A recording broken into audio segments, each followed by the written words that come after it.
नमस्कार, आप देख रहे हैं टीवी द्वापरा। मैं हूं अर्पित मिश्रा। ट्रेन पर पत्थर मारो, पटरियों पर सिलेंडर रख दो, पत्थर रख दो, कुछ ना मिले तो पेट्रोल रख दो, लेकिन ट्रेन को पलटा दो। पिछले कुछ महीनों में ट्रेन के आगे संदिग्ध चीजों को रखकर ट्रेन को पलटाने की कोशिशों की खबरें आपने सुनी और देखी जरूर होंगी। वो बात अलग है कि ये कभी ट्रेन ड्राइवर तो कभी प्रशासन और जांच एजेंसियों के चौकन्ने रहने की वजह से ये सारी कोशिशें कामयाब नहीं हो पाई। लेकिन सवाल ये है कि आखिर क्यों और किसके कहने पर। आज बात इसी पर होगी। और आपके प्रियजन भी अगर रेल में सफर करते हैं तो ये खबर आपके लिए बेहद जरूरी है। पिछले कुछ महीनों में देश भर के अखबारों की सुर्खियों में हर तरफ से ये खबरें आने लगी कि ट्रेनों की पटरियों पर कुछ संदिग्ध वस्तु मिली। कभी अजमेर के पास तो कभी बलिया के पास, कभी कानपुर के पास तो कभी भटिंडा के पास, कभी सिलेंडर तो कभी खंभा, कभी लोहे का सरिया तो कभी पेट्रोल और विस्फोटक। ये सब आखिर कर कौन रहा है? मकसद तो साफ नजर आता है कि किसी भी तरह से ट्रेन को पलटाया जाए, जिससे निर्दोष लोगों की जान जाए, भारत में सनसनी फैले, अराजकता फैले, मोदी सरकार को ब्लेम किया जाए और बढ़ते हुए भारत के कदमों को किसी भी तरह से रोका जाए। आपको बता दूं कि ये कुछ और नहीं, ये जिहाद है। जी हां, ट्रेन जिहाद। और ये मैं नहीं कह रहा, इसके पुख्ता सबूत जांच एजेंसियों के हाथ लगे हैं और इन्हें हम आपको दिखाएंगे और बताएंगे भी। लेकिन उससे पहले देखिए किस किस तरह के जिहाद चला दिए इन जाहिलों ने। कहीं लैंड जिहाद, कहीं थूक जिहाद, कहीं लव जिहाद, तो अब एक नया जिहाद लेकर ये आ गए, रेल जिहाद। ये बात मैं यूं ही नहीं कह रहा, ये बात साबित हुई है एनआईए की जांच में। जी हां, पिछली कुछ इस तरह की घटनाओं की जांच जब एनआईए को सौंपी गई तो एनआईए के हाथ जो सबूत लगे वो आपको चौंका कर रख देंगे। हाल ही में झांसी और कानपुर में ट्रेन पलटाने की साजिश की जांच के लिए जब एनआईए की टीम पहुंची तो उसके हाथ जो सबूत लगे वो चौंकाने वाले थे। एनआईए और एटीएस की जांच में इस पूरे मामले में मदरसों का कनेक्शन मिला है और ऐसे कई वीडियो मिले जिनमें ऑनलाइन युवाओं को ट्रेन पलटाने की ट्रेनिंग दी जा रही है।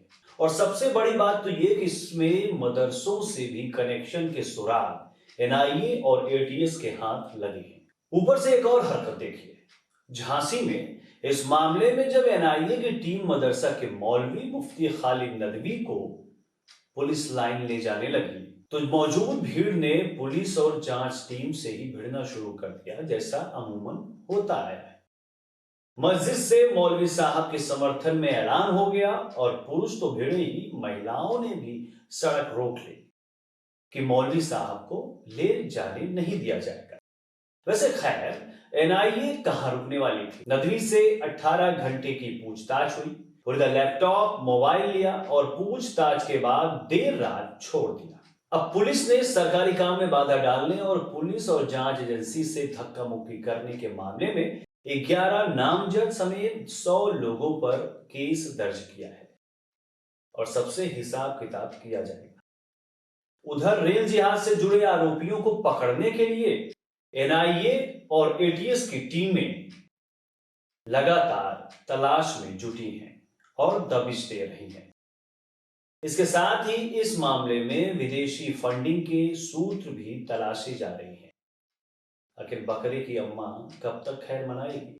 और जल्द ही इन जिहादी कोशिशों को करने वालों का पर्दाफाश होगा।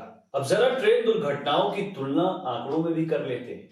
अगर मोदी सरकार के पिछले 10 सालों की तुलना की जाए तो ट्रेन हादसों की संख्या में भारी हद तक कमी आई है।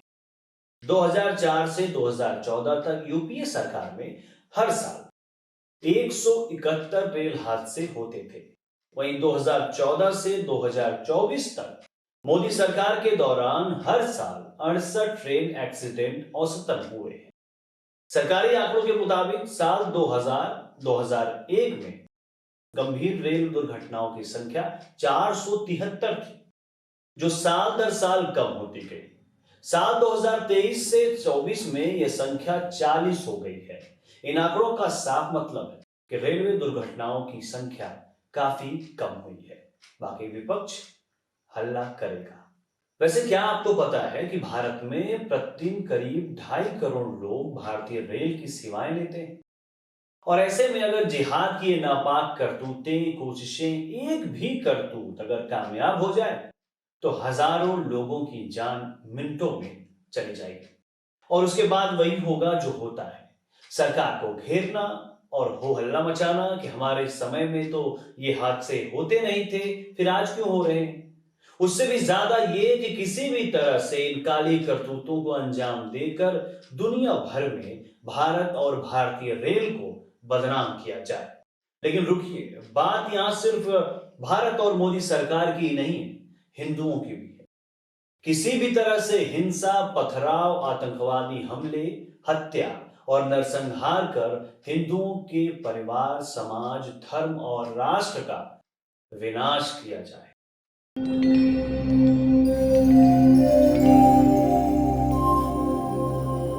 टीवी द्वापरा संभवामि युगे युगे। अगर ये प्रोग्राम आपको अच्छी लगी तो लाइक, शेयर और कमेंट करें। टीवी द्वापरा के प्रोग्राम्स को हमेशा देखने के लिए सब्सक्राइब करें, बेल आइकॉन दबाएं।